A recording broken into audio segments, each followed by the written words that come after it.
Donc, Donald Trump, Vladimir Poutine, Emmanuel Macron.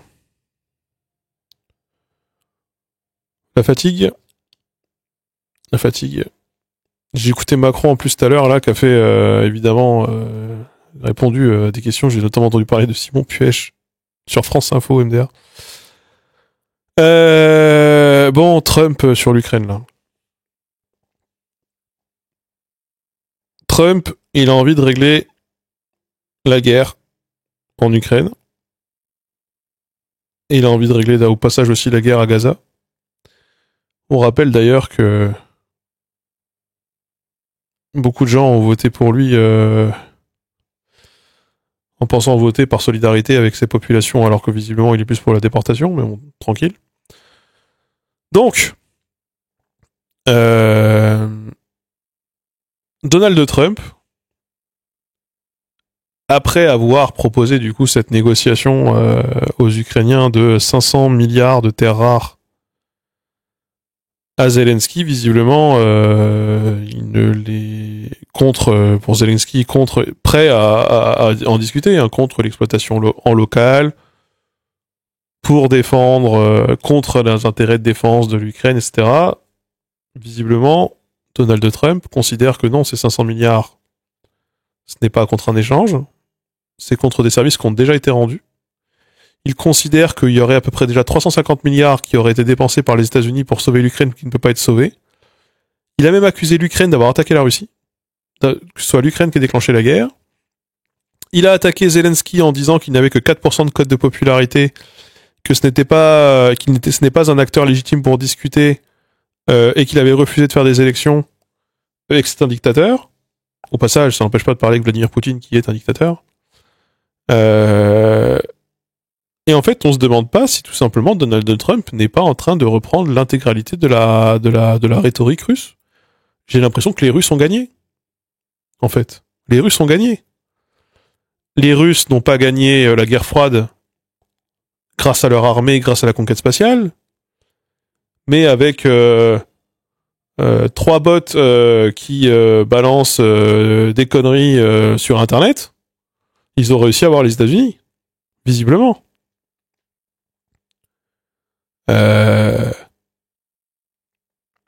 C'est un truc de fou. Le fait, au passage, que nous, Européens, nous soyons vraiment les cocus de ouf. Ah, on a sucé les boules des États-Unis en long, en large, en travers, sous toutes les coutures.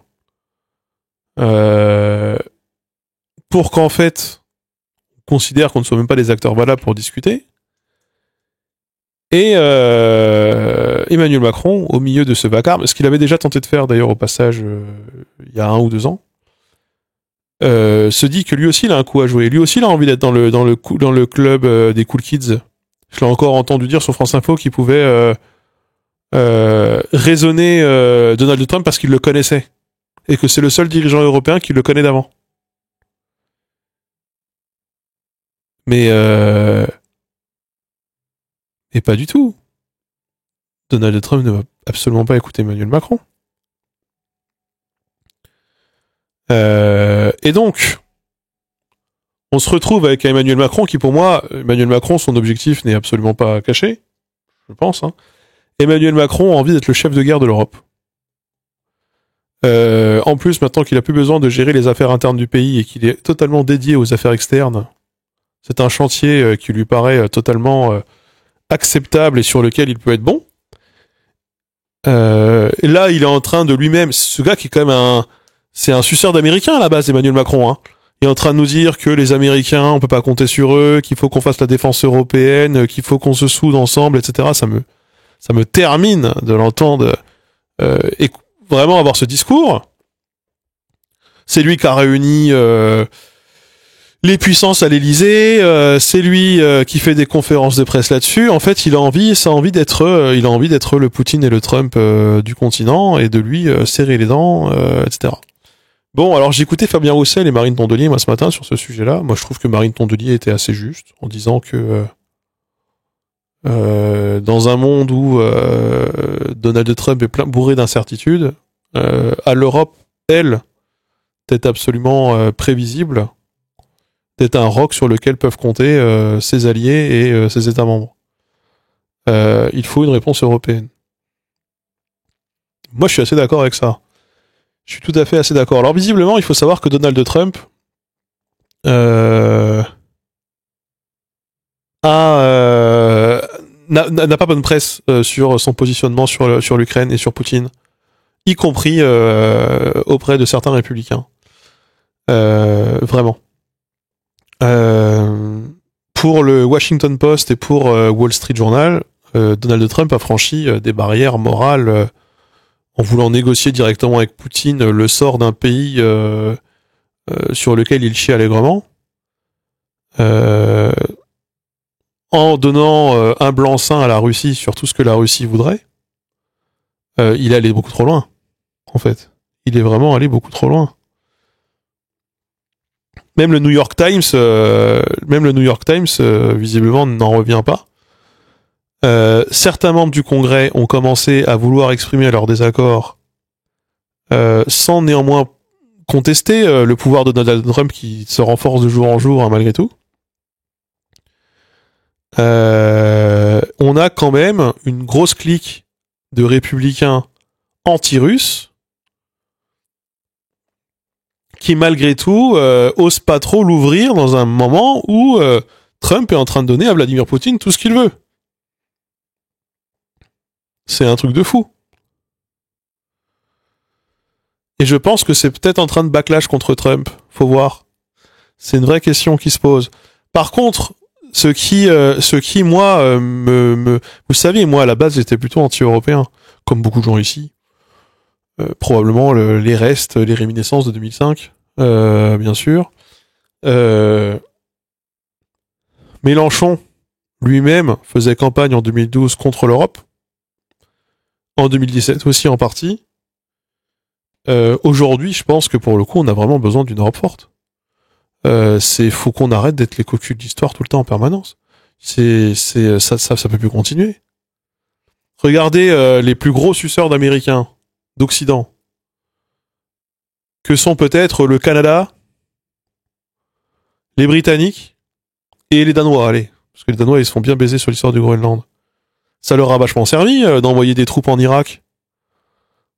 Ça leur a vachement servi d'acheter full américain et de mettre visiblement les Américains dans les meilleures dispositions possibles. Visiblement, c'est un truc ça leur a bien servi. Moi, je pense qu'aujourd'hui, ils s'en mordent les doigts et c'est peut-être le moment où il faut que nous, on décide collectivement de faire quelque chose de différent. Alors moi, c'est la question que je me pose. Aujourd'hui, même d'un point de vue électoral, ça, pour le coup, historiquement, mais moi je pense que ça devrait ne plus l'être, mais historiquement, c'est l'un des gros clivages entre la gauche radicale et on va dire la gauche du marché, la gauche SOSDEM, le PS. Mais dans un moment où les gens ont peur, et les gens ont vraiment peur, de ce qui se passe, de ce que ça pourrait donner, de comment le monde peut évoluer, je ne suis pas sûr que défendre une ligne anti-européenne, là, aujourd'hui, ce soit vraiment à l'ordre du jour.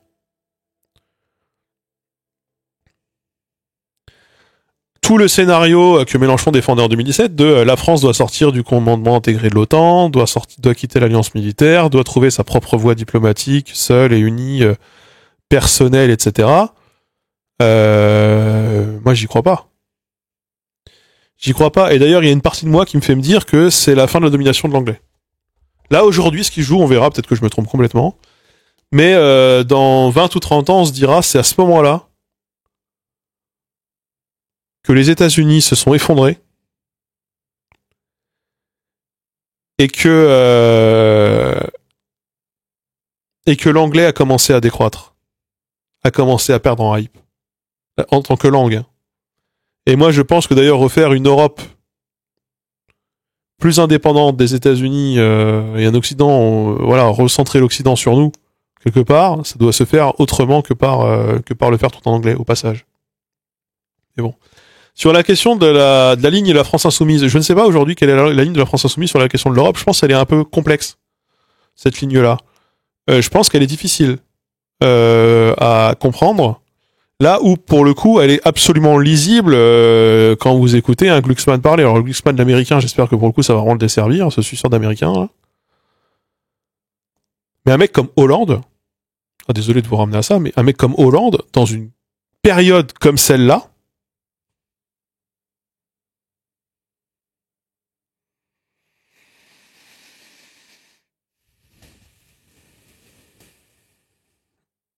moi, je pense qu'il a vraiment une carte à jouer. Hein. J'ai pas envie que François Hollande soit élu, hein, vous le savez très bien. J'en ai vraiment pas envie.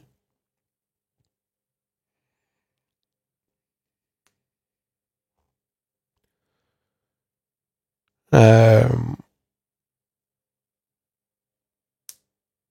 Je sais pas pour le coup de la langue anglaise. Mais qu'est-ce qu'on va utiliser la langue de l'ennemi? Parce que les États-Unis sont en train de devenir nos ennemis là. Ils veulent nous faire la guerre commerciale. Ils veulent annexer la moitié de leurs alliés.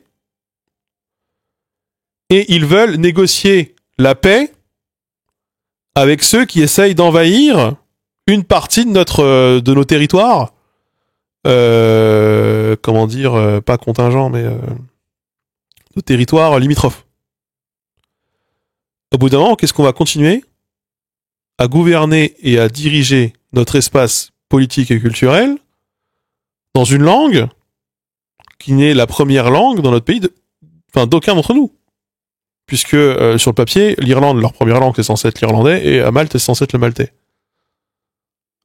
Au bout d'un moment, faut remettre la balle au centre, là. Faut revenir ou alors faut revenir à une situation avant les années 90. Avant les années 90, on avait une relative tripartition de l'usage des langues dans l'Union européenne, c'est-à-dire c'était un tiers anglais, un tiers français, un tiers allemand à peu près.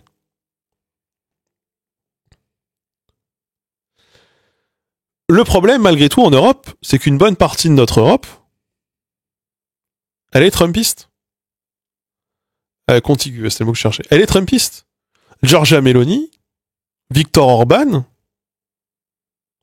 ce sont des suceurs de Trump. L'anglais, c'est Internet, non pas que. Plein de langues sur Internet.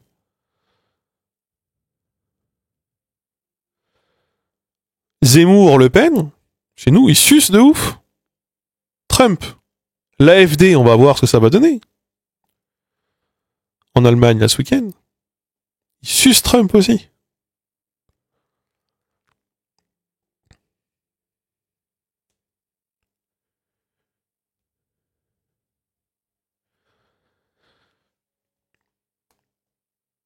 Alors, il y a deux solutions pour ces suceurs de Trump. Il y a une solution à la Doug, je sais plus comment il s'appelle, Doug Ford, au Canada, là. Le mec est fan de Trump. Trump veut annexer son pays. Bah, il est d'abord fan d'être fan de son pays avant d'être fan de Trump. Donc, il chie sur Trump.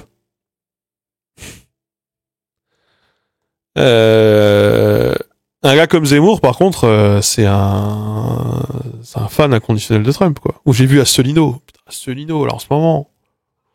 Pouah.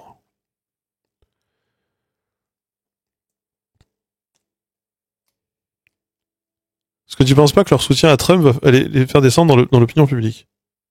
Non? Non?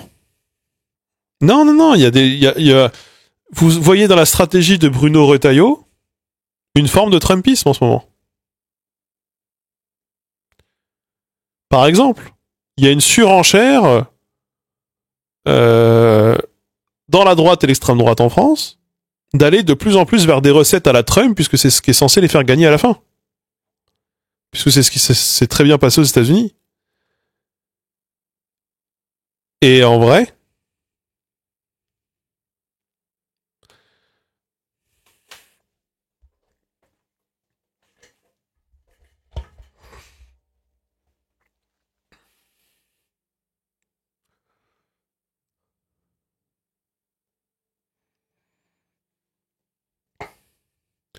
moi ça m'inquiète beaucoup cette situation. Et ça me fait me poser des questions sur quelle doit être notre stratégie à gauche aujourd'hui, quand on est de gauche radicale. Moi, je comprends, et c'est pour ça que je suis allé réécouter du Mélenchon de 2017. Tout à l'heure, je me suis refait 1 heure de Mélenchon en 2017. Qu'est-ce qu'il disait Mélenchon en 2017 sur ce sujet? Mélenchon, quand on l'interrogeait notamment sur la Crimée et sur la Russie, et il disait, moi, vous savez, je pense qu'il faut faire la conférence des frontières. En gros, il faut refaire les accords de Munich. Et moi, ça, je lui jette pas la pierre, parce qu'en réalité, aujourd'hui, on est très critique sur les accords de Munich, et d'ailleurs, au passage, le fait que ce soit tous rencontrés à Munich, qui est le symbole, hein. Mais les accords de Munich, à l'époque, on a démantelé la République tchèque pour donner les Sudètes aux Allemands, parce qu'on pensait que ça allait sauver la paix en Europe. Et on a trahi nos alliés, qui étaient les Tchèques. Aujourd'hui,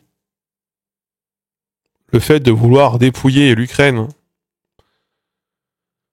en donnant la partie russophone historique de l'Ukraine à la Russie, en pensant que c'est ce que veut Poutine et que ça sauvera la paix, c'est pas idiot dans comment on peut se représenter et comment on peut s'imaginer. Et Mélenchon théorisait en 2017 que lui ne peut pas croire que les gens ne veulent pas avoir la paix à tout prix. Moi, je ne peux pas croire que Poutine veuille la paix.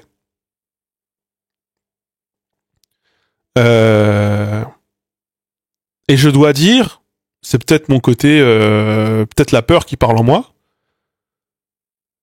mais que moi, je suis assez convaincu par la take qu'on entend de plus en plus de si on donne à Poutine ce qu'il veut maintenant, le risque, c'est qu'il veuille plus. Parce qu'en fait, ça s'est déjà passé. C'est ce qu'Adolf Hitler a fait. Et en même temps, comment est-ce qu'on l'empêche?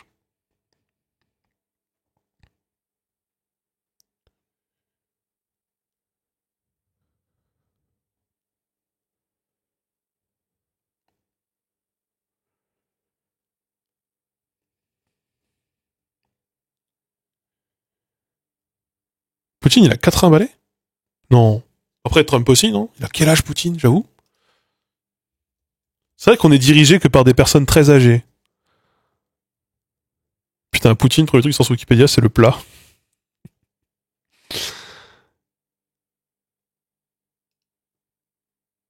Il est né en 52, il a 72 ans.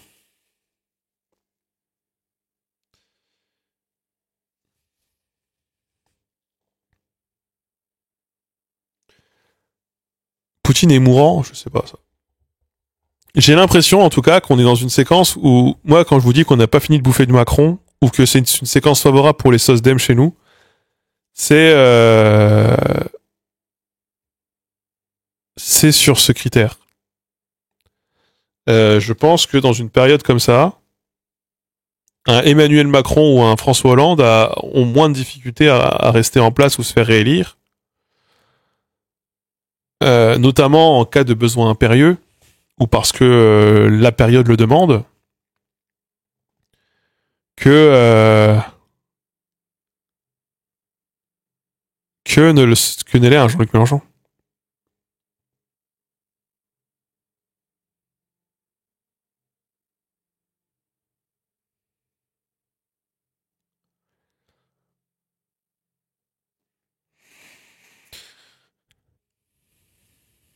Il y a une hype de Villepin en ce moment. Moi, j'ai pas la hype de Villepin.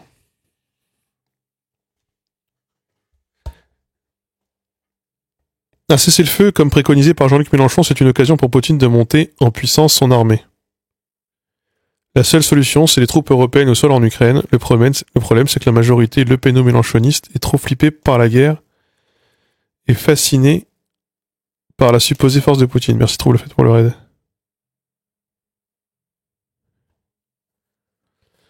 Je pense que c'est dur de mettre Mélenchon et Le Pen dans le même camp concernant l'Ukraine. C'est pas les mêmes logiques. C'est pas les mêmes discours. Malgré tout. C'est pas les mêmes enjeux. Quand même. Si je peux me permettre.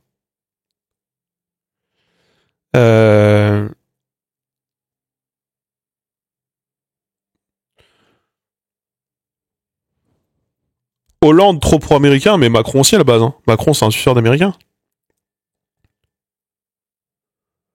De Villepin, il peut inspirer la confiance en cas de guerre, mais arrêtez, De Villepin, il bosse pour les, c'est quoi, pour les Émirats Arabes Unis, pour l'Arabie Saoudite, je sais plus c'est pour qui il bosse en ce moment, De Villepin. De Villepin, il a été se vendre pour le Qatar, voilà. De Villepin, il a été vendre son cul au Qatar, enfin, au bout d'un moment, comme, je sais pas, la moitié des hommes politiques de droite, quand ils sont en déj de carrière, ils vont se vendre pour une puissance étrangère dont les intérêts sont contradictoires avec les nôtres. En tant que nation. Donc moi je ne fais pas confiance en en Dominique de Villepin pour la Chine. Voilà, je n'ai absolument pas confiance.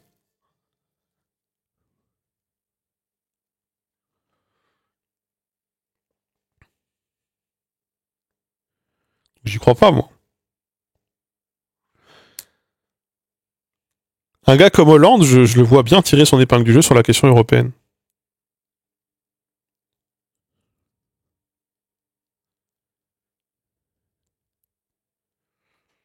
Et il a pas connu Trump à un moment Hollande. Non.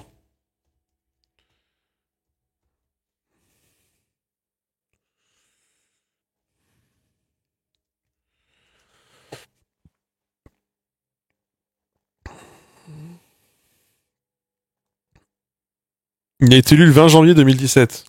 Macron, il a été élu en mai 2017. Donc si, il y a eu une intersection de quelques mois.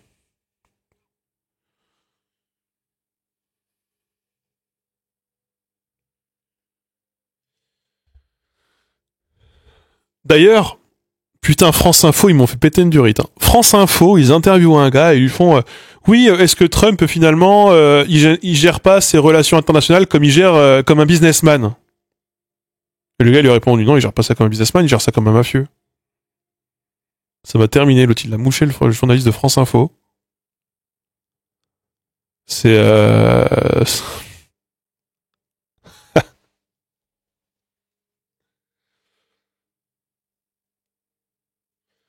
moi en tout cas, je trouve que la situation elle pue la merde. Hein.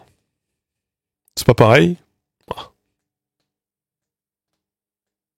France Info, Kata depuis quelques mois, ouf. On remonte plus loin.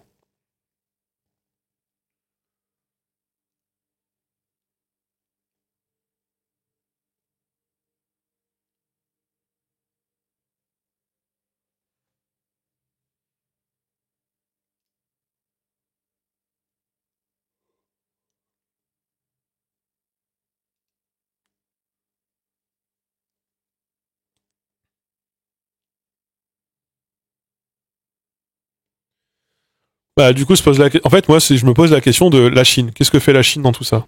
Où est-ce que se situe la Chine? Je crois que la Chine, ils dépendent beaucoup, beaucoup, d'un point de vue économique, de l'Occident.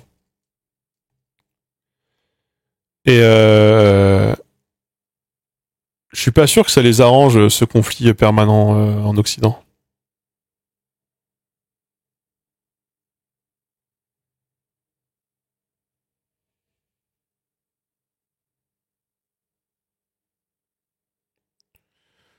France Info, c'est vraiment un média macroniste. Un peu trop conciliant avec la droite et l'extrême droite.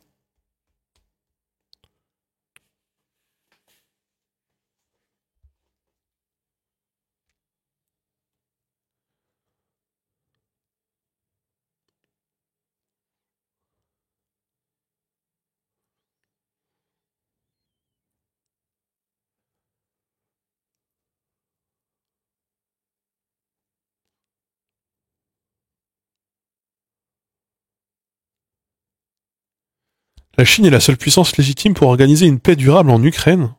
Non mais vous rêvez tout debout quand vous écrivez ce genre de trucs, c'est pas possible. Européens sont trop investis, ben évidemment. Mais je crois que les seuls qui sont capables d'organiser une paix durable en Ukraine, ce sont les Ukrainiens assistés des Européens et les Russes qui doivent signer le traité aussi. Euh, Ça me paraît évident.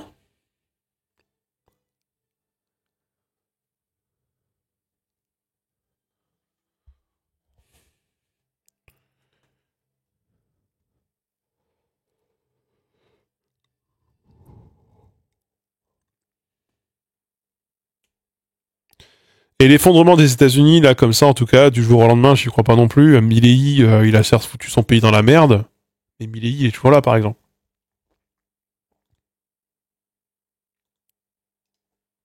Staline, il est mort à quel âge, tiens, en fait?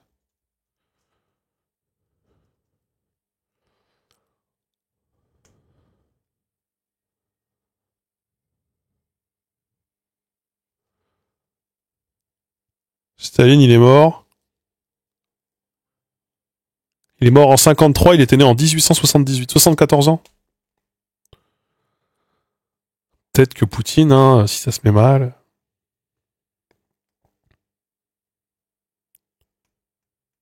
Staline est mort, ouais, en 53, ouais.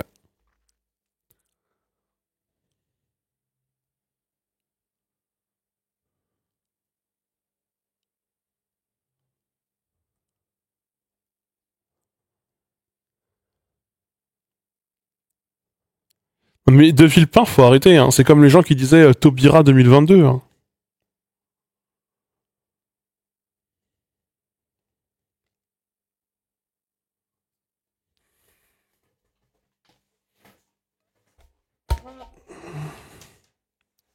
Tu suis un peu l'essai ce soir sur la 5, j'en regarde parfois, mais souvent je stream, donc, ou j'écris, je bosse.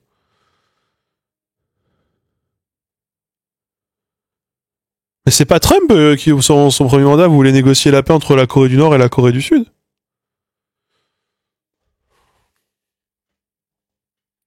Moi, j'ai lu un truc selon lequel Trump, il voudrait le prix Nobel de la paix.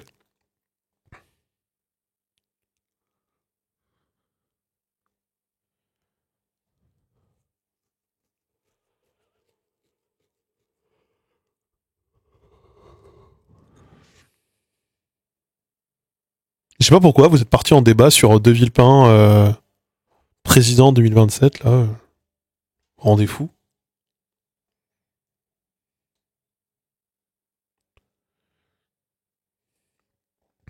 Oh, tu sais, le prix Nobel de la paix il a été remis à des gens bien, peut-être pas plus problématiques, mais au moins aussi problématiques, hein.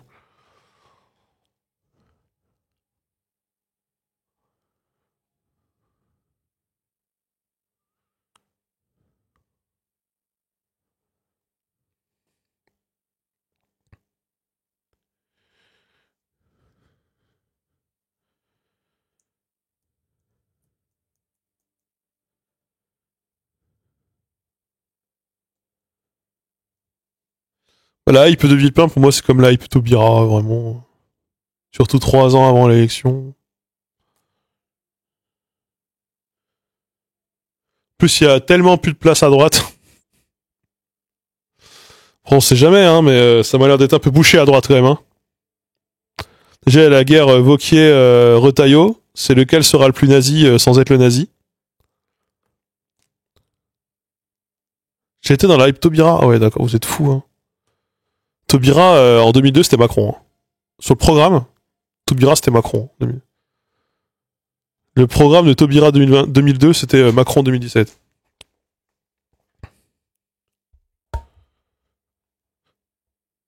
Vous avez trop oublié ce que c'était les radicaux de gauche, hein.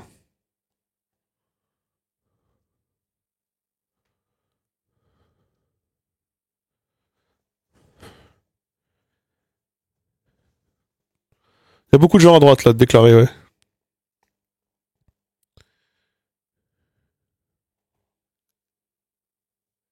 Les gens, ils ont sucé Taubira, Roussel, aujourd'hui, ils sont sur De Villepin. Non, mais personne n'a jamais sucé Roussel, hein.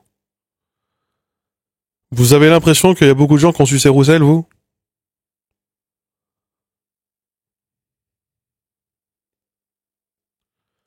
Bah, j'ai des doutes quand même, hein. Ça a jamais été une personne très hype à gauche, hein, Fabien Roussel. Y compris au PCF. Enfin, je veux dire, chez les militants votants, il a été reconduit, mais une bonne partie des sympathisants déclarés PCF ont voté Jean-Luc Mélenchon, la moitié, a voté Jean-Luc Mélenchon en 2022. Et la moitié qui l'a pas voté, on l'a accusé d'avoir fait perdre à la gauche l'élection, alors qu'elle aurait perdu de toute façon au passage. Non mais De Villepin, enfin si vous trouviez que Macron c'était libéral, Vous vous souvenez pas du programme économique de Villepin? On avait regardé ici, nous, des extrêmes, mais vous vous souvenez pas de Villepin dans les banlieues non plus.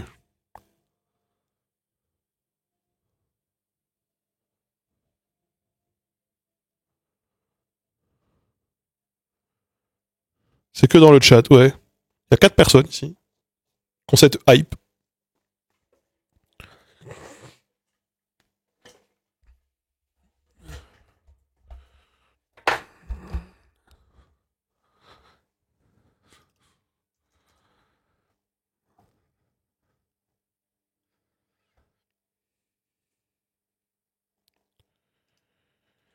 La question, moi, que je me pose sur Trump, c'est est-ce que Trump va vraiment essayer de partir en mode dictateur-corps, quoi? Cela, il donne des grandes leçons de démocratie à des pays, bon, qui sont en guerre. Bon, c'est quand même un peu galère. Zelensky, vous savez, Zelensky, c'est pas du tout ma ligne politique. J'ai eu beaucoup de choses à reprocher à Zelensky, notamment sur le traitement du droit des minorités ou le traitement de la gauche qu'il a fait voilà. Mais par contre, ce qu'on peut quand même dire sur Zelensky, c'est qu'il est plutôt populaire aujourd'hui en Ukraine. C'est entre 55 et 60% de la population qui le soutient. Donc, on va... Bon.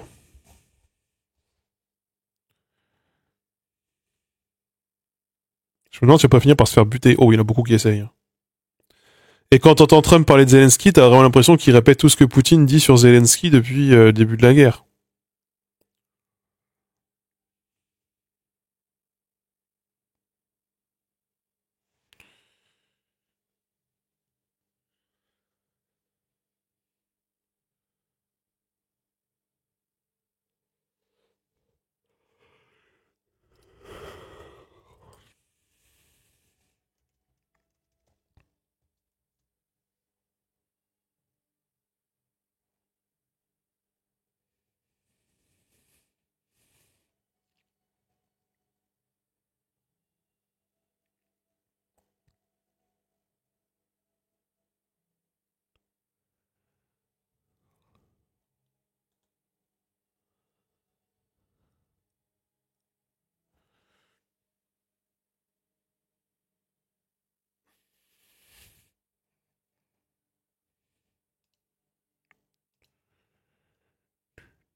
Je pense que son réseau social perso, là, Trouve Social, là, sur lequel Trump s'exprime, ça doit être gangréné de bottes russes, il recrache. Puis Fox News aussi, hein.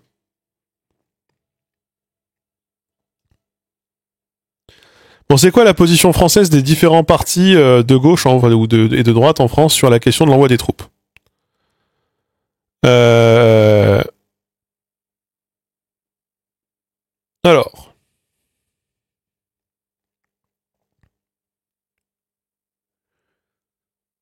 qui pense quoi?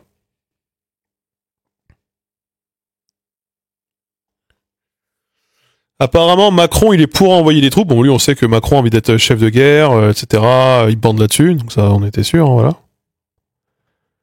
Euh, En rappelant qu'évidemment qu'il a quand même appelé Trump pour lui dire t'inquiète frère, on fait pas ça dans ton dos et puis t'inquiète, vous inquiétez pas, on n'envoie pas de troupes au sol. N'empêche que visiblement il a sous-entendu qu'il faudrait, s'il fallait. Je pense que Macron a envie d'y aller. Macron il a envie d'être en mode moi je pose les couilles sur la table, j'y vais. Euh... Alors,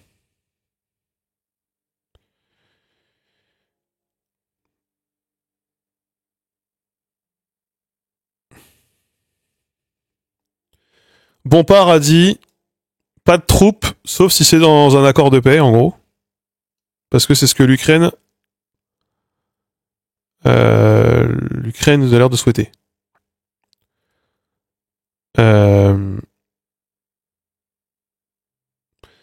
Ciotti, Le Pen, eux, ils sont contre la guerre. Voilà. Ça, c'est sûr. Ça les arrange pas. Eux, ils sont potes avec Trump et potes avec Poutine, donc voilà. Il y a un débat qui est prévu sans vote en mars au Parlement. pour prendre la température. Et Tondelier, elle dit faut avoir un message très clair, l'Europe va devoir être un pilier, ce que je vous ai dit tout à l'heure. Il faut pas compter que sur nous, mais il faudra quand même, j'imagine, avoir une décision forte, quoi.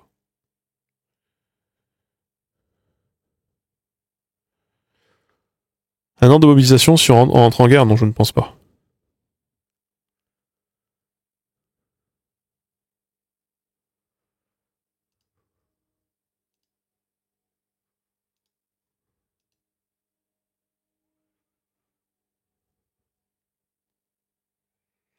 Après, il peut y avoir un scénario à la guerre froide. Un scénario au retour de la guerre froide, où on donne à Poutine la partie de l'Ukraine là plutôt que toute l'Ukraine. Et par contre, on militarise la frontière, ou en fait, on gèle le conflit. Et le conflit, il est déjà gelé, en fait. On gèle le conflit, comme la Corée du Nord. Corée du Nord, c'est un conflit gelé aussi.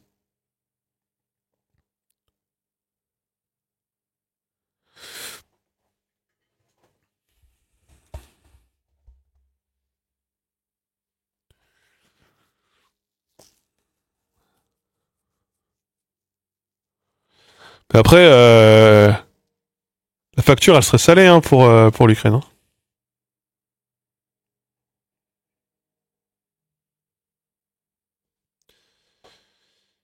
Et on imagine bien que si jamais ça doit arriver, bah Zelensky pourra faire l'État-nation ukrainien, interdire le russe, forcer à tout le monde à parler ukrainien.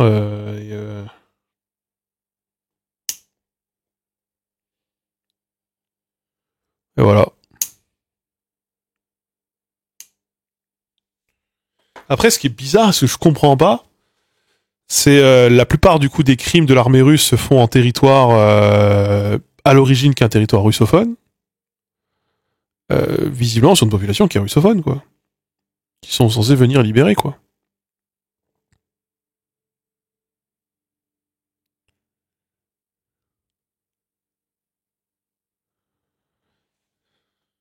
L'Ukraine doit rembourser les Américains, on est d'accord? Non. Et rembourser de quoi? Tu crois qu'ils sont en capacité de payer quoi que ce soit? Ils ont perdu 7 millions d'habitants sur les 40 millions qu'ils avaient avant le conflit.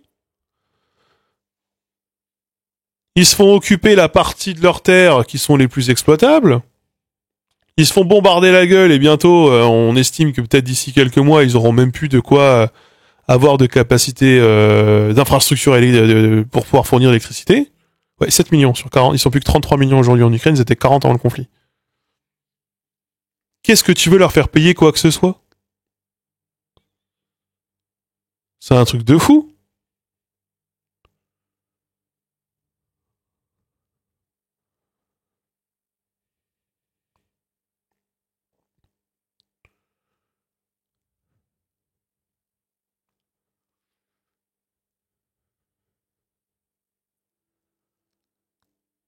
BlackRock et compagnie ont perquisitionné l'Ukraine. Qu'est-ce que ça veut dire, ça perquisitionner l'Ukraine? C'est quoi cette histoire?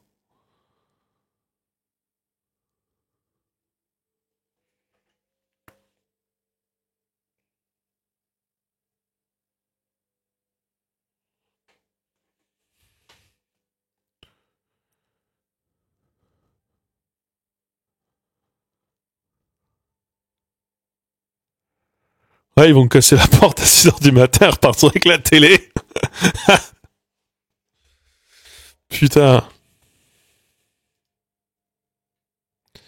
Mais l'Ukraine actuellement est déjà dans un conflit gelé. Hein. La frontière n'évolue, enfin le front n'évolue quasiment plus. Il est en train de se militariser. Alors ça peut durer longtemps. Pendant la Première Guerre mondiale, le front n'a quasiment pas évolué entre la France et l'Allemagne en territoire français. Une bonne partie de la Picardie et de la Champagne-Ardenne et de la Lorraine était occupée par les Allemands. Et le front n'a quasiment pas bougé en 4 ans en fait. Le front a très très peu bougé à part le tout début du conflit et la toute fin du conflit. On était passé sur une guerre de position, quoi.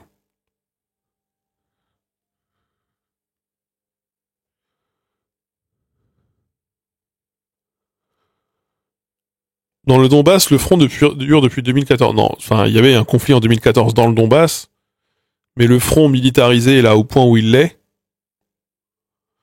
avec littéralement, ils posent des murailles, ils font des espèces de murs là, anti-char, anti-personnel, blablabla. Là, le conflit, il est gelé. La frontière n'évolue quasiment plus.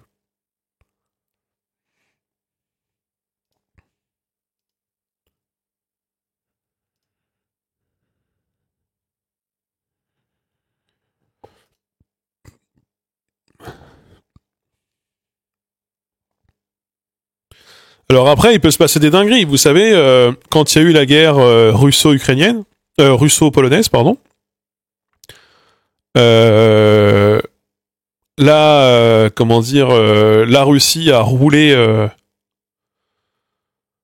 un temps sur la Pologne. Oui, la guerre putain, russo-polonaise. Voilà, merci. Russo-polonaise. 1919, si je dis pas de bêtises, 1920, 1919. La... Du coup, la Russie a quasiment roulé, enfin, a roulé en direction euh, de Varsovie. Et il y a eu, c'est quoi le miracle de là? Pas la Vistule? Ça? Miracle de la Vistule? Ou d'une situation absolument désastreuse et quasiment perdue, la Pologne a réussi à gagner parce qu'ils ont réussi à avoir de l'intelligence. Le miracle de la Vistule, parce qu'ils ont réussi à avoir des infos sur des mouvements de troupes et ils ont réussi à complètement renverser le cours de la guerre.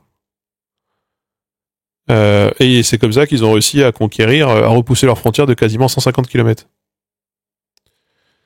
Alors, je dis pas que c'est la même chose. Je dis pas du tout que c'est la même chose. Je dis juste que on ne sait pas ce qui peut se passer. C'est ça que je voulais dire. On ne sait pas ce qui peut se passer aujourd'hui.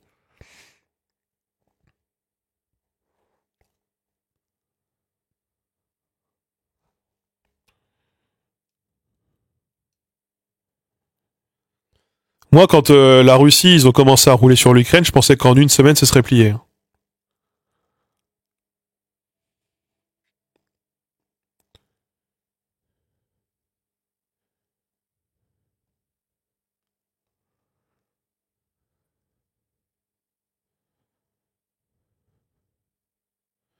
Ouais, les frontières ont finalement assez peu évolué. Hein.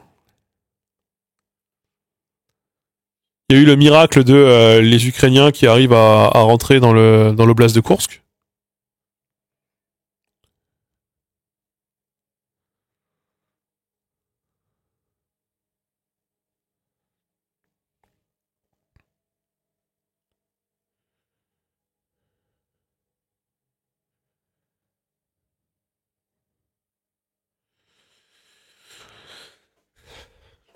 Enfin, je veux dire, au plus haut, bah attendez, regardez, on va regarder.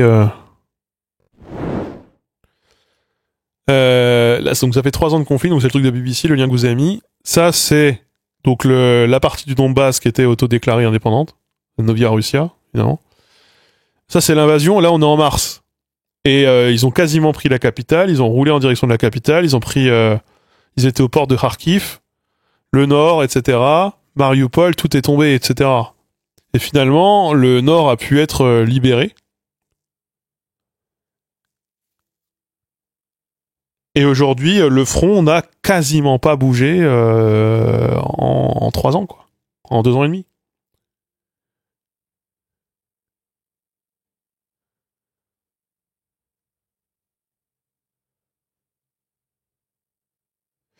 Oui, c'était un coup de com', et c'était aussi pour montrer que les Russes pouvaient être frappés sur leur propre territoire. C'est ça l'idée. Et si vous comparez là en un an, ça a bougé, mais ça n'a pas bougé non plus significativement, quoi.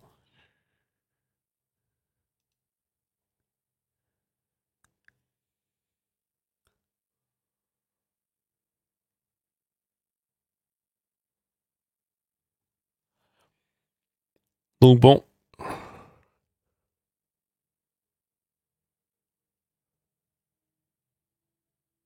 Ils en chient quand même, hein. Après, attention.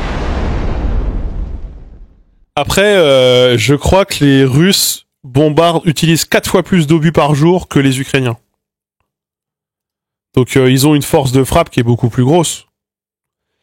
Ils peuvent se permettre d'aller... vous savez, moi j'ai beaucoup joué au jeu Paradox. Et il y a un moment dans la guerre... Je suis pas... Je suis pas un militaire. Hein. Mais si les jeux de stratégie m'ont bien appris un truc, c'est que les guerres de long cours sont toujours au bénéfice des grandes puissances qui, elles, peuvent tanker le coup de la guerre. Euh... C'est plus difficile de tanker le coup de la guerre quand t'es une petite puissance que quand t'es une grande puissance.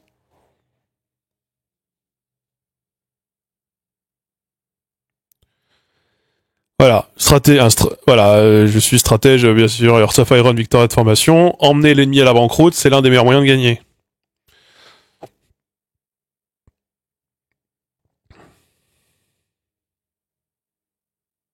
Ah non, Poutine n'arrive pas à prendre l'Ukraine.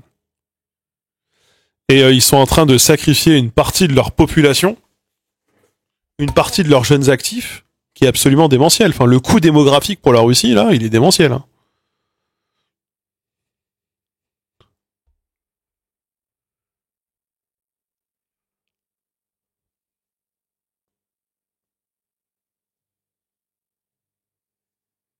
C'est comme les nazis qui n'ont jamais réussi à prendre Londres. Hein.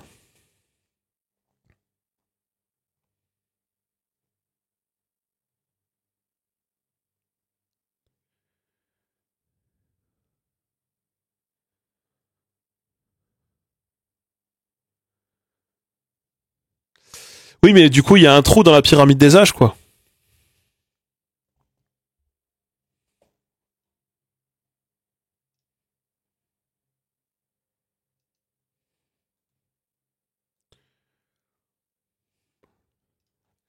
Mais j'ai entendu dire que Zelensky était prêt à s'asseoir autour de la table avec Poutine pour négocier la paix. Donc j'imagine que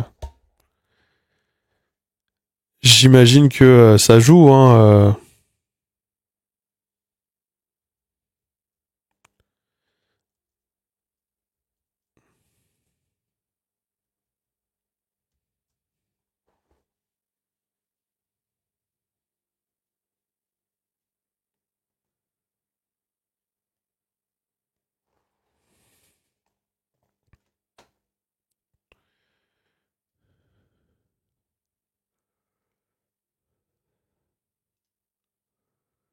L'article Wikipédia sur la paix entre la Russie et l'Ukraine a été uploadé il y a 22 minutes.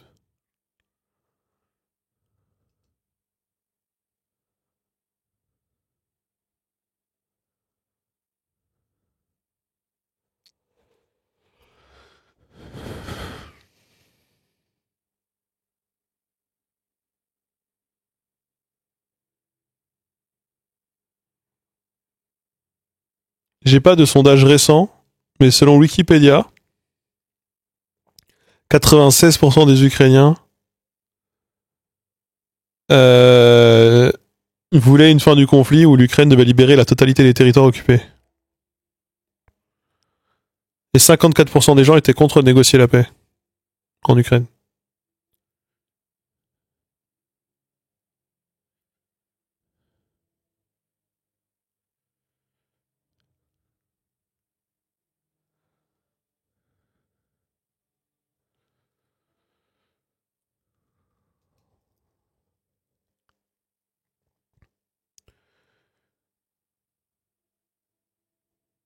Ce que je dis juste, globalement, les chiffres de l'année dernière qu'on trouve sur Wiki en anglais, là, sur les sondages d'opinion, c'est qu'en gros, globalement, les Ukrainiens sont plutôt pour poursuivre la guerre. Mais bon, ça remonte à... Ça remonte. À il y a un an, quoi.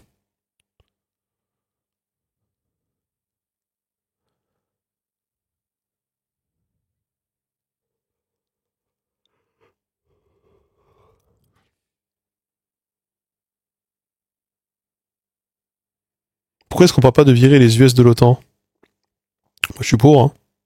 Dégage, hein.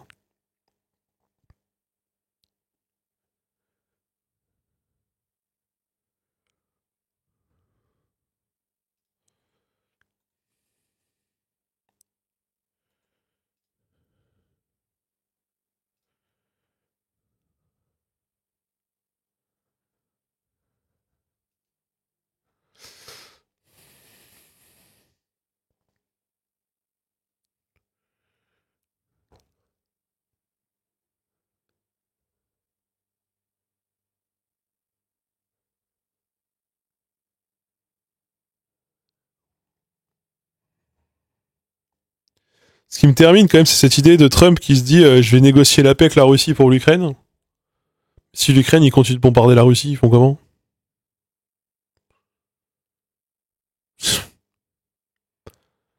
Il y aura pas de paix, quoi. Enfin, genre, ça me paraît débile, quoi.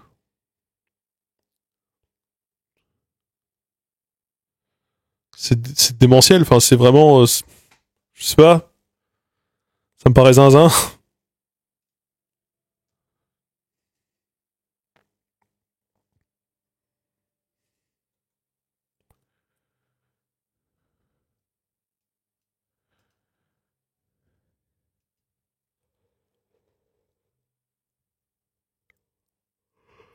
Sans munitions américaines, ouais, mais si nous, par exemple, on les arme, il se passe quoi? Moi, la question que je me pose, en tout cas dans toute cette situation, c'est est-ce que l'Europe va continuer de se faire marcher dessus, quoi. Ça commence à être fatigant, hein.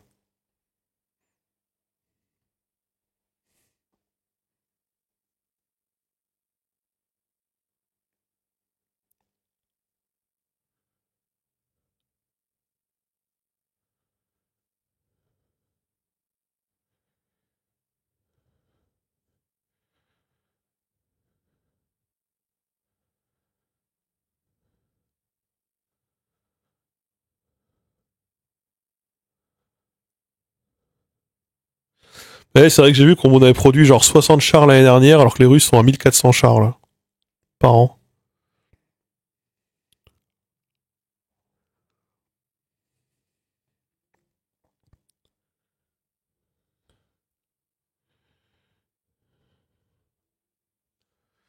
Les Allemands attendent les élections, oui.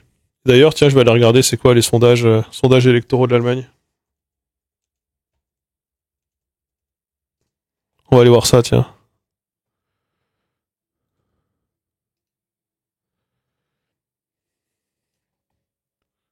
Elle est cool cette musique quand même. La musique du Château d'Intria est cool, hein.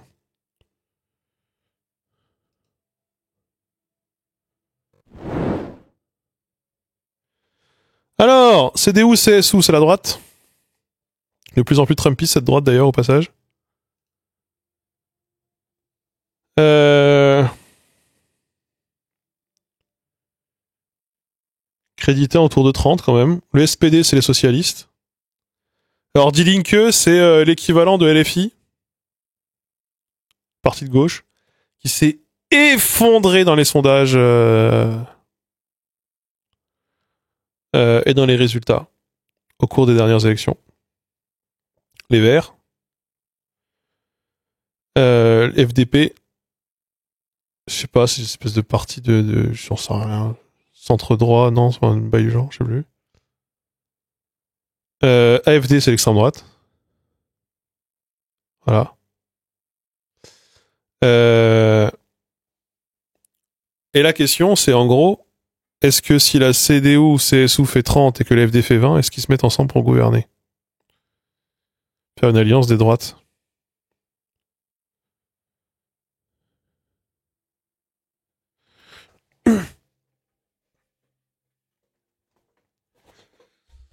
En tout cas, Die Linke, ça fait la gueule un peu.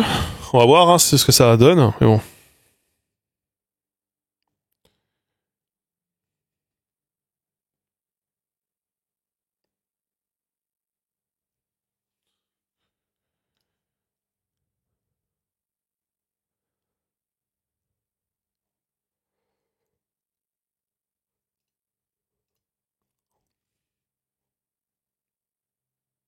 Die Linke, c'est pas des Nazrock?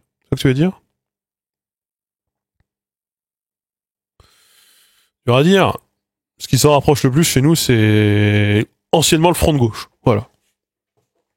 Pour moi, c'était ça l'équivalence, quoi. Ça s'effondre dans les sondages, hein, le SPD, putain. Et Die Linke, c'est devenu... ils sont passés de 10% en 2017 à 5%, quoi. Aujourd'hui, quoi. C'est un truc de fou, hein.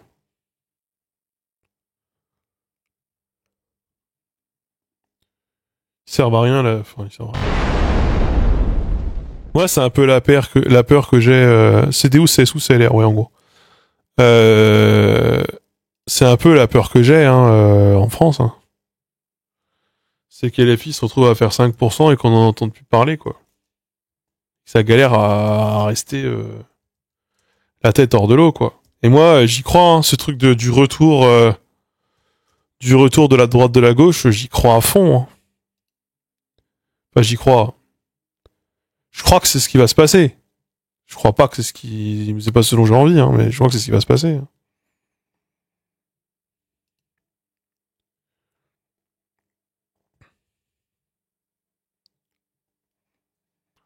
Ils se sont fait manger par BSD, dit Linke. Je sais pas, mais Die Linke, c'était quand même un parti qui faisait en Europe de l'Est des scores de 20-25% dans les années 2010. Dans les circos populaires, notamment à Berlin, en Mecklembourg-Vorpommern, dans le Brandebourg, dans les circos populaires, en Thuringe, ça faisait des bons scores, ça faisait des très bons scores. Aujourd'hui, c'est là où on trouve le plus gros score de l'AfD.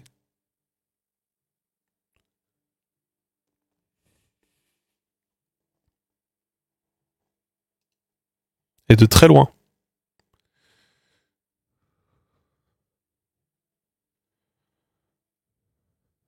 Toi, t'aimes bien Ruffin ?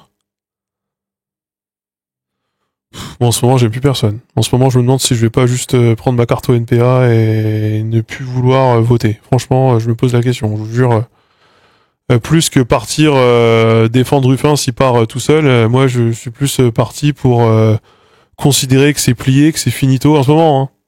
Bon, c'est un moment peut-être passager, mais que de toute façon, la gauche est absolument trop bête, qu'on n'y arrivera jamais, qu'ils sont tous désespérants et que je veux plus en entendre parler. En ce moment, ils me déçoivent tous. Voilà comment j'en suis en ce moment. Voilà, en ce moment, je suis pas Ruffin, je suis pas Roussel, je suis pas Mélenchon. En ce moment, je suis désespéré. Voilà ce que je suis. Doom. Oui, alors je sais que c'est pas bien et qu'il faut pas, et on me critique beaucoup là-dessus dans les commentaires des VOD, mais quand même. Mais au bout d'un moment, j'en ai marre d'avoir de l'espoir, j'en ai marre d'essayer de remonter le moral de tous les militants quand les directions sont aussi mauvaises, vraiment. Moi, au bout d'un moment, je suis pas là pour faire le SAV, et c'est ce que je dois faire, parce que moi, tous les gens que j'ai convaincus de voter NFP, c'est qui viennent chercher parce qu'ils ont été déçus de comment se comporte le NFP aujourd'hui, c'est moi, c'est pas eux. Hein? C'est pas mes potes, ils viennent me voir moi, ils vont pas voir Jean-Luc Mélenchon ou Manuel Bompard ou j'en sais rien. Ils viennent me voir moi. Je dois me justifier et faire le SAV, et au bout d'un moment, j'en ai marre. J'en ai marre, ça me fatigue et ça me désespère. Parce que ça fait aussi 20 ans que je le fais, et que ça fait 20 ans que dès l'instant que j'ai l'impression qu'on se rapproche de quelque chose, on essaye de se couper les deux jambes, histoire de courir un peu plus vite. Force est de constater que ça ne marche pas, quoi. Donc moi, ça me fatigue. Voilà, ça me fatigue, j'en ai marre, je suis fatigué, vraiment, au fond de moi, je suis fatigué. Dans un monde extrêmement fascisé comme celui qu'on est en train de voir, moi j'ai l'impression qu'on va se faire un scénario à l'Allemagne des années 30, où putain...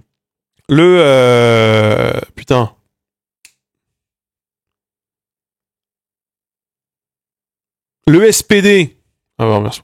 Le SPD et le KPD étaient trop occupés à se faire la guerre mutuellement, qu'à combattre Adolf Hitler, qui était en train de faire une alliance de fait, hein, pas de fait, mais sa petite tambouille avec le centre et la droite, réactionnaire et bourgeoise, pour tous les envoyer dans les mêmes camps de travail à la fin, quoi. Donc bon, au bout d'un moment, moi il y a des scénarios qui m'intéressent. Après il y a des scénarios où les socialistes sont tellement chiffre-molle qu'ils nous font un scénario à l'autrichienne, où ils deviennent complices de la dictature conservatrice et libérale, et que ça fait aussi la victoire du nazisme. Bon, je vous le fais vraiment en très très résumé, et je ne suis pas Johan Chapoutot, vous m'excuserez. Mais moi, ça me désespère, ça me fait peur, et ça m'inquiète, et je me trouve qu'on est vraiment... j'ai l'impression, moi, de mettre tout le temps en porte-à-faux et de devoir faire tout le temps le SAV d'un mouvement politique qui n'a pas l'air de prendre la mesure de ce qui se passe. Voilà. Donc ça, j'en ai marre. Et moi, qu'on vient de me dire, oui, mais ça c'est la faute du PS. En fait, je m'en bats les couilles. Je m'en fous que ce soit la faute du PS ou la faute pas du PS.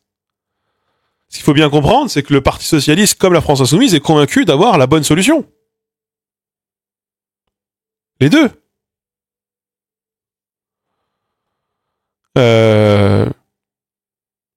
Et quand vous me retombez dans les trucs, dans les commentaires, vous me dites oui non mais tu comprends pas, c'est la faute du PS. Bah les couilles que ce soit la faute du PS. En fait, on s'en fout, c'est même pas le sujet. Qu'est-ce que ça me fait une belle jambe que ce soit la faute du PS ou que ce soit la faute de quelqu'un d'autre. Qu'est-ce qu'on s'en, enfin, ouais, d'accord. Et maintenant.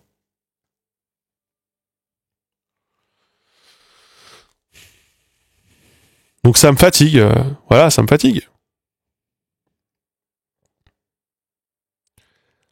Je suis en train de regarder les résultats électoraux de Die Linke en Allemagne, où ils ont réussi à passer à... Tu vois, là, c'est quoi ça? En Saxe, ils ont réussi à passer de 21% en 2009 à 2,6% aujourd'hui. De 27% en Thuringe en 2009 à 13% aujourd'hui. De 27% dans le Brandebourg à 3% aujourd'hui. Et moi, ça m'inquiète. Ça m'inquiète de me dire que, vous savez, au bout d'un moment, les partis, ils montent et ils baissent, quoi. Et ils chutent aussi. Et la séquence Villeneuve-Saint-Georges, elle vous paraît anecdotique, mais pour moi, elle est extrêmement structurante. Une gauche qui est beaucoup trop encore obnubilée à entériner ses différences dans un moment où elle est censée être alliée, plutôt qu'essayer de gagner ensemble, même si effectivement le chemin pouvait être difficile.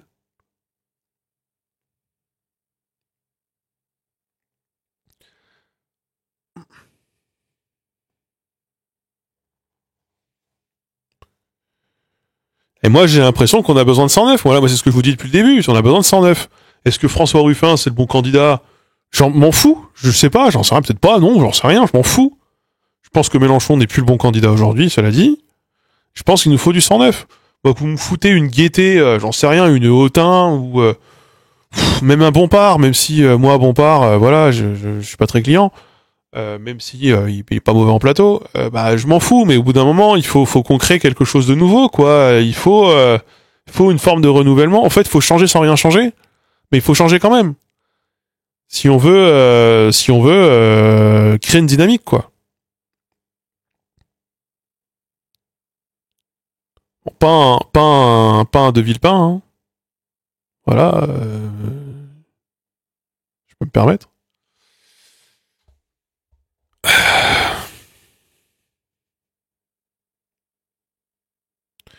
Mais là, moi, j'ai l'impression qu'on est en France englué dans ce truc de lutte, de redite un peu, de combat entre Hollande et Jean-Luc Mélenchon.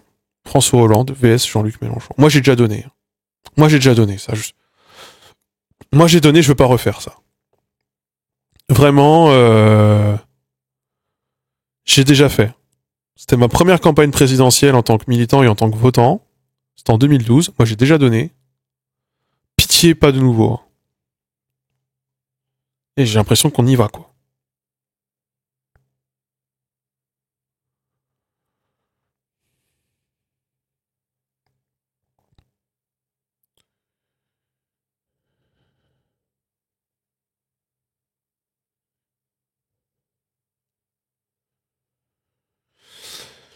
Après oui, Die Linke, il y a eu la question de la scission, effectivement, avec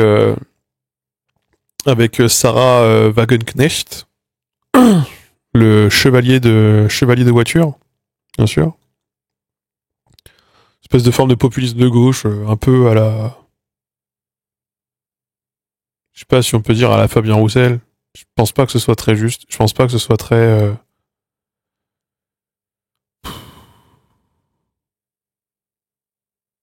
Quoique... Chevalier de wagon. Euh... J'en sais rien. C'est la gauche un peu class first. Voilà. Et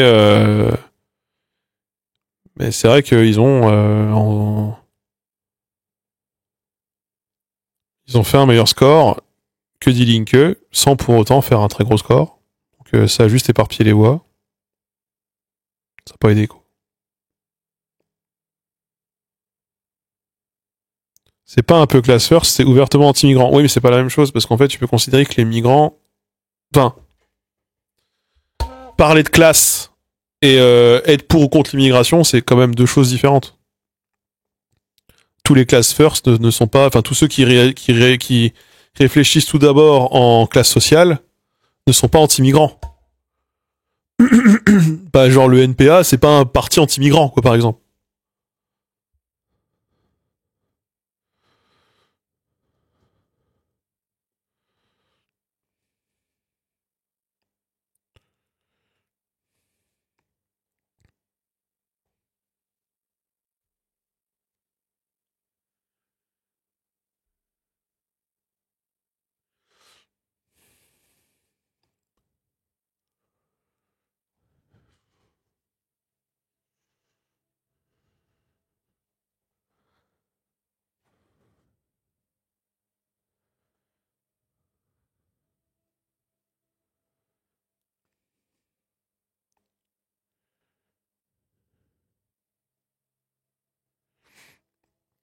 Cela dit, apparemment, de ce que je suis en train de regarder, la scission, entre Die Linke et du coup Sarah Wagenknecht. D'ailleurs, au passage, c'est ultra personnalisé comme nom, donc j'aime pas du tout. Mais bon, bref, ils font ça aussi en Autriche où ils ont des noms, ils ont des partis, c'est le nom des personnes. À la base, c'était la fraction anticapitaliste de Die Linke. C'était la partie extrême gauche de Die Linke. Qui était en mode on refuse les élections, on dénonce le système capitaliste, etc., etc. À la base, c'était ça la ligne décisionnaire.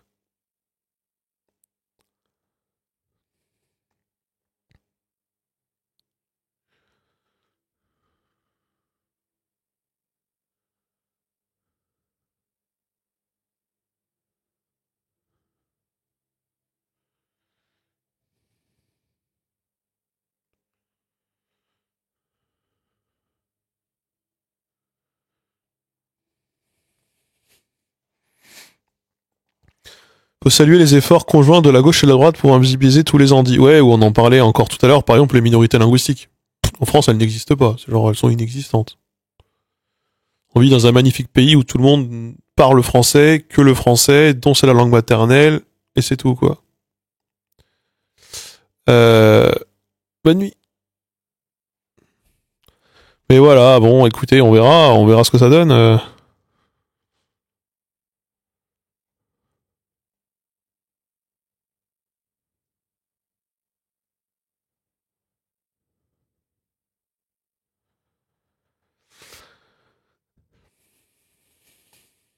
Vous savez, c'est le merdier. Il y a une donnée. Alors, je sais pas si c'est le cas pour BSW. Mais moi, il y a une donnée que je notais en Allemagne, notamment dans les partis qui font des bons scores en Europe, en Allemagne de l'Est. C'est qu'il y a un phénomène qu'il faut pas sous-estimer qui s'appelle l'ostalgie. L'ostalgie, c'est la nostalgie de l'Allemagne de l'Est. Euh, avec un peu ce constat de la réunification. La réunification a surtout apporté vraiment préjudice à l'Est, à la population de l'Est, qui continue un peu d'être une sous-Allemagne. Proche de Kuzmanovic, ouais, peut-être. Et ça, il y a beaucoup de critiques. En fait, le capitalisme aussi s'est abattu d'une façon soudaine. Les lois, elles ont radicalement changé pour beaucoup de gens. La logique aussi. Comment dire, la logique économique et la logique sociale a été profondément changée pour beaucoup de citoyens d'Allemagne de l'Est. Et la réunification, ça fait que 35 ans. Hein. Ça fait que 35 ans. Les loyers, ils ont explosé. Il y a une partie de l'économie qui a été complètement libéralisée, enfin privatisé et libéralisé, ce qui a augmenté le coût des services de pas mal de choses. Et beaucoup de gens sont un peu nostalgiques de cette époque de l'Allemagne de l'Est, qui était aussi une Allemagne russophile.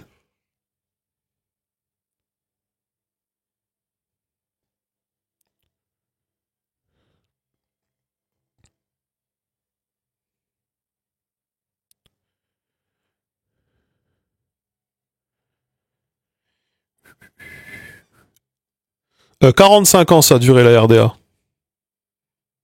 plus précisément. Et ça, j'y ai été confronté quand j'étais en Roumanie aussi à ce genre de discours.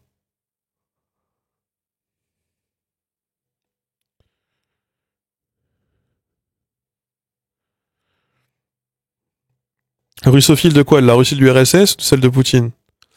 Ah non, c'est pas la même du tout, mais par contre, il y a une forme une forme d'anti-américanisme, une forme d'anti-occidental, enfin, pas d'anti-occident, mais il y a quelque chose de profond aussi. Malgré tout, de manière globale, voilà. Moi, quand j'ai été en Roumanie, c'était délirant. J'étais en Moldavie roumaine, on en entendait souvent parler.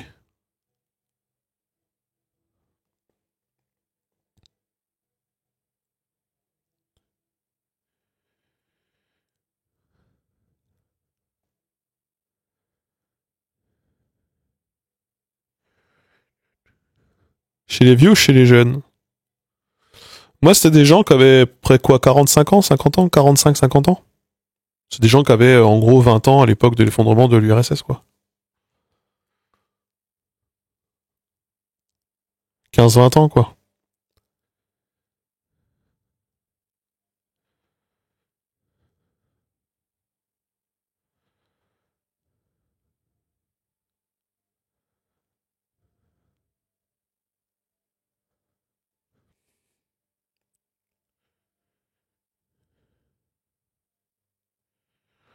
Et le fait qu'aujourd'hui, que la gauche, historiquement, a fait de très gros scores en Europe de l'Est, en Allemagne de l'Est, et que maintenant l'extrême droite fasse de très gros scores dans ces mêmes territoires d'Allemagne de l'Est, ça s'explique aussi hein, par cette histoire particulière de l'Allemagne de l'Est.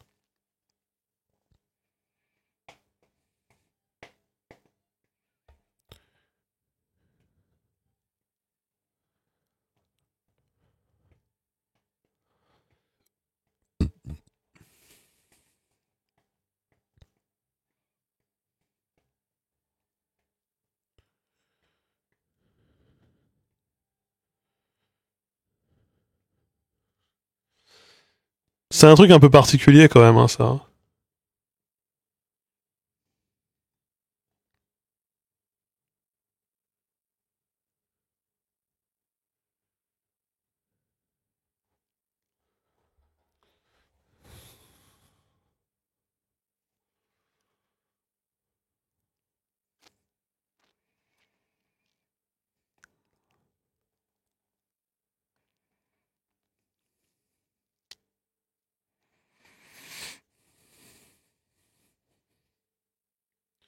C'est particulier, hein, quand même. Hein, c'est un bail particulier, hein.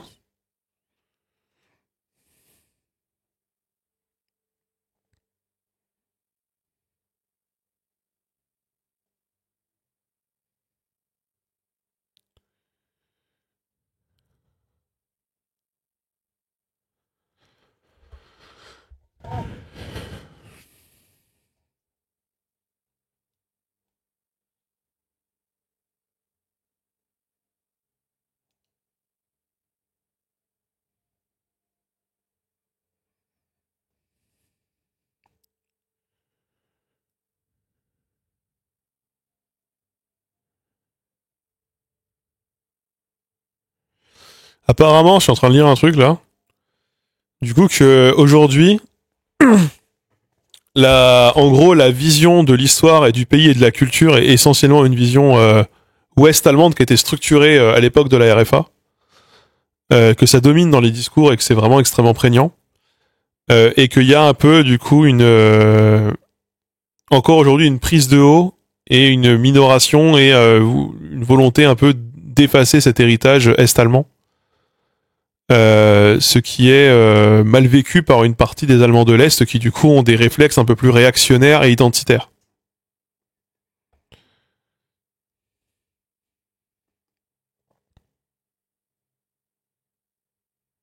Et oui, il y a eu beaucoup de déclassements hein, aussi. Une bonne partie de l'Europe, des Allemands de l'Est ont eu vraiment ce sentiment de déclassement.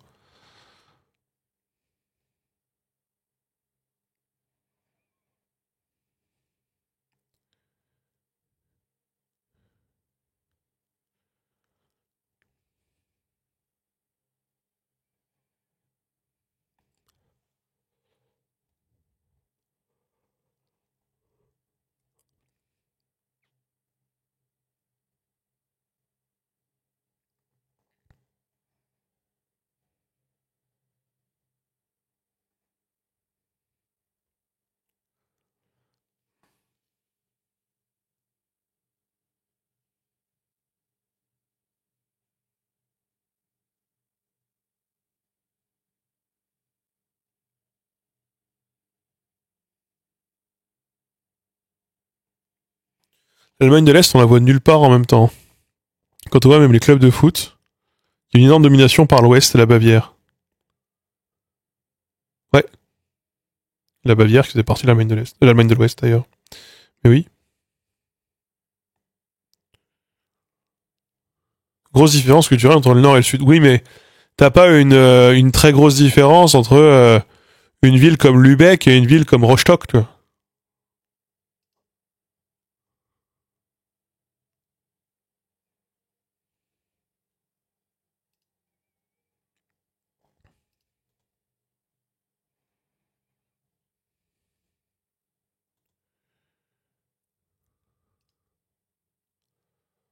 Et en plus, si je dis pas de bêtises, après la réunification, les Länder de l'Allemagne de l'Est, ils ont été redécoupés.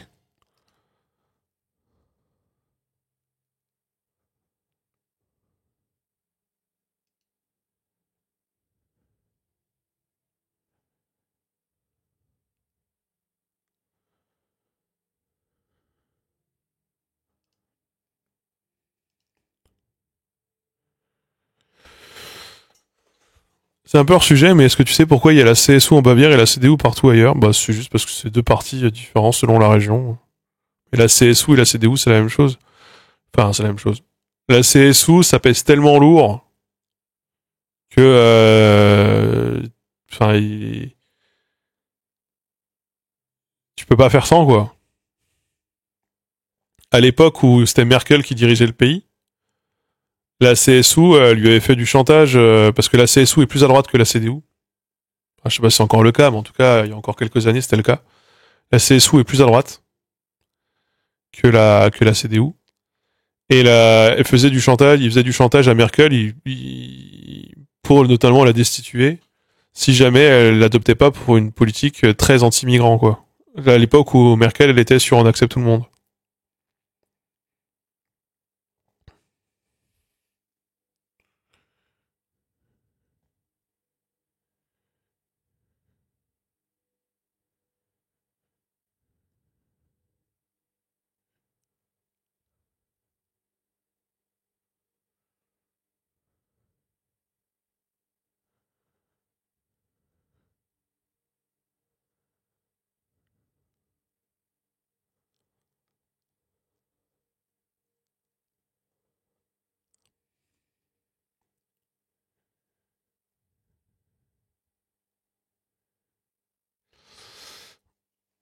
En 2023, il y a un sondage qui a été fait en Allemagne de l'Est où apparemment, sur du coup 100% des gens interrogés, 52% des gens s'identifiaient comme allemands, mais 40% s'identifiaient comme est-allemands. Encore. Quasiment un sur deux, quoi.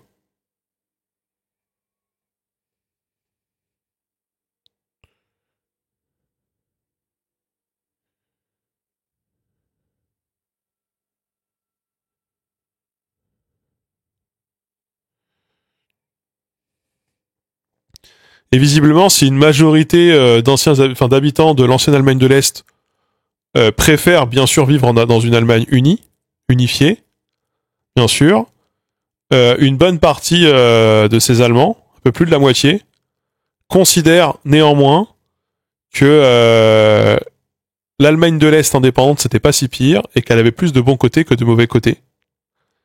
Qu'il y avait globalement des problèmes, mais que la vie était plutôt bonne, et que le niveau de vie était parfois même meilleur. Voilà.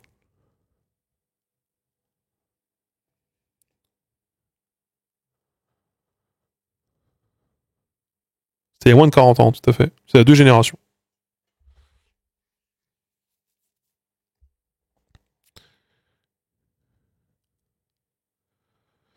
Puis vous savez que putain, je suis en train de regarder une carte. Du coup, ça, c'est une carte de Wikipédia. C'est la proportion d'Allemands. La proportion d'Allemands. Merde.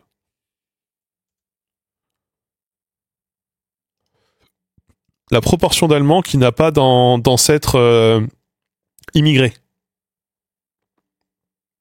Qui n'a pas d'histoire familiale liée à l'immigration. Allemagne de l'Est, 95% de la population n'a pas de passé migratoire. Alors que, genre, à Stuttgart ou Darmstadt, Bremen, vous êtes à au moins un tiers des gens qui ont un passé migratoire. Un tiers des Allemands ont un passé migratoire.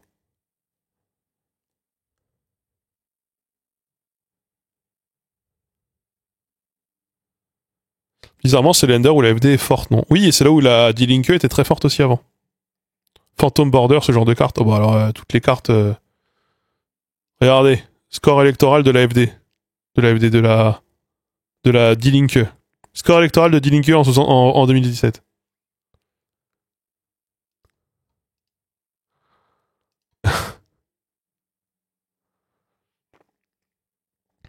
Donc oui.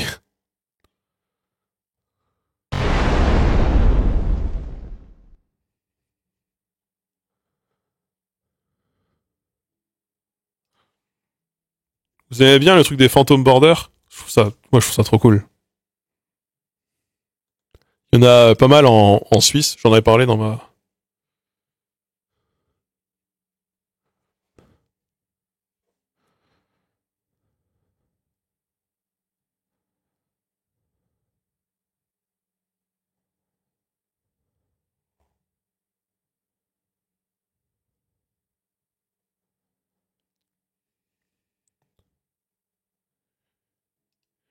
Une autre carte de l'Allemagne.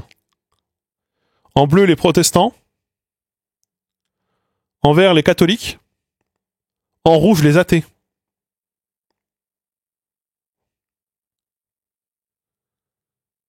Die Linke, c'est la gauche. Littéralement, c'est ce que ça veut dire. On voit bien là aussi, hein.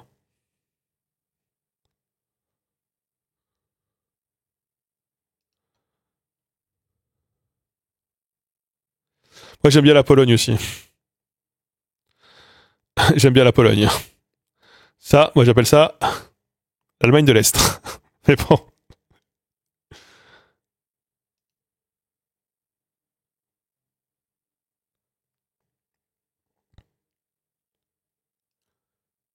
Regardez la Roumanie aussi. Ça, c'est là où il y a les Sicules et les Saxes. Transylvanie qui habitent. Et là, ça, c'est clairement la Transylvanie de la Hongrie. Et l'Ukraine, hein. Où est-ce que ça parle russe, où est-ce que ça parle ukrainien?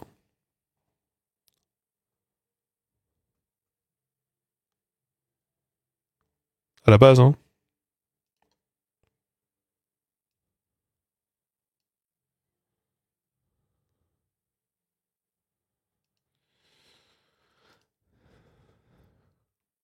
Le nombre de camping-cars, les cours de tennis. Ah bah ouais.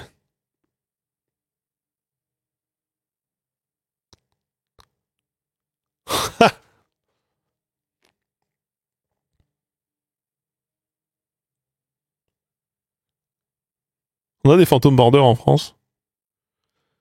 On en a une sur le sens de circulation des trains, par exemple. Est-ce que si je tape ça... Sur circulation des trains en France. Si je mets une carte.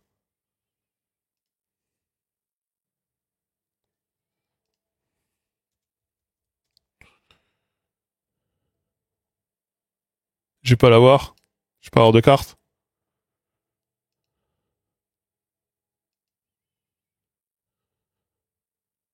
Et en Alsace et en Lorraine, les trains roulent à droite.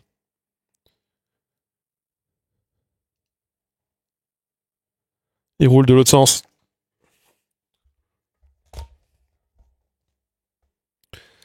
1500 continue contre 20. Ouais, mais c'est plus une répartition des anciennes compagnies ferroviaires.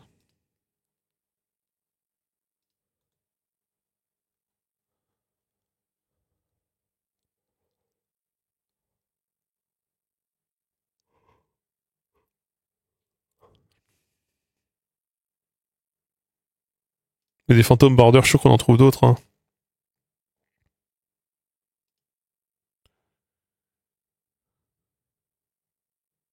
C'est quoi ça?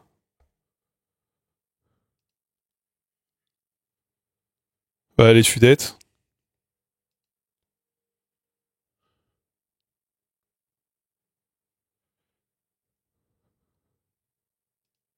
La Pologne toujours. Hein. Donnez-moi ça, la Pologne. Ah, mais attendez, j'ai l'écran qui est décalé, en fait, depuis tout à l'heure. J'ai pas remis droit. Je vais le remettre droit, attendez.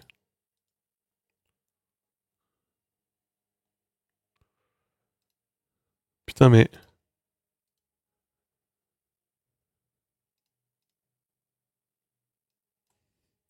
C'est mieux, là, comme ça.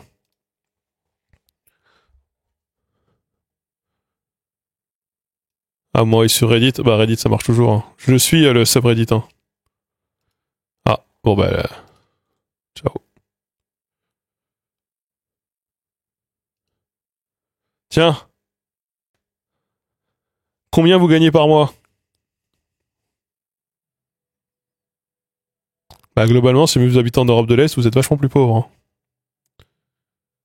Vous gagnez vachement moins bien votre vie. Hein.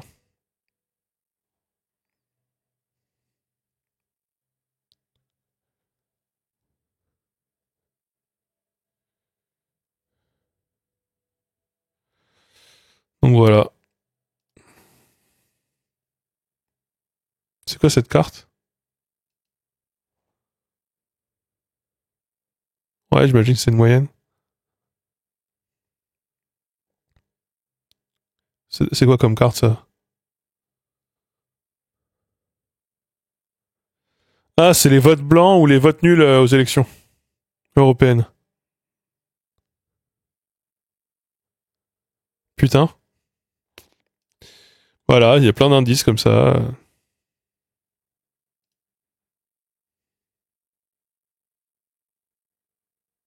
Ça, c'est de la toponymie.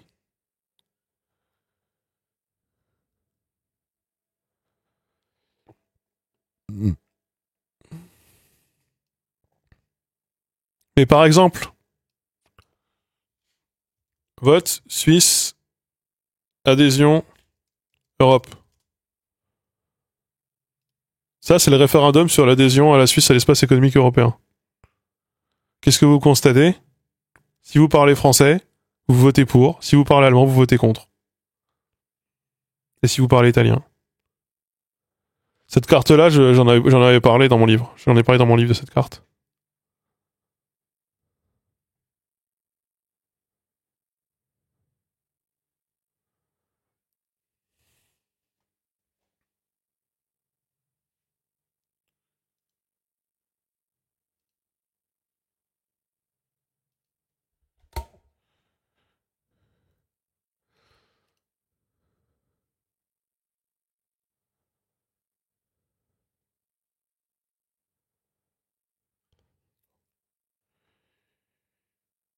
Et vous regardez aussi, je tape vote Belgique. Oula. Vote Belgique, carte. Voilà. Bah, globalement, vous êtes flamand, vous votez extrême droite.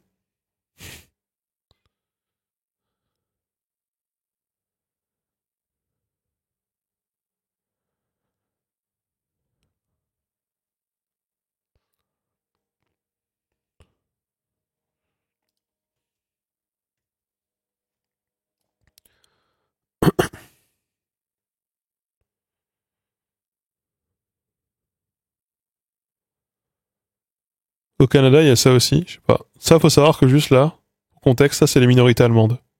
Les minorités allemandes de Belgique, elles sont là. Au Québec, je sais pas, vote, Canada, carte. Ça va dépendre de quoi, j'imagine.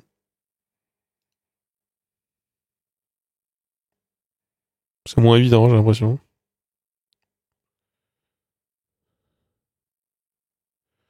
Enfin, peu importe. C'est un vrai truc. Les frontières linguistiques et culturelles sont aussi des frontières politiques.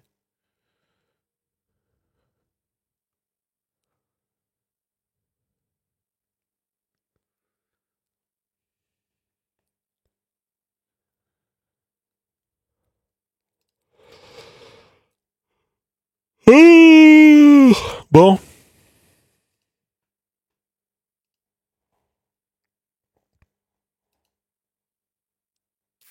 On a encore 400 à 2h du matin, mais bon, il est 2h du matin, quoi.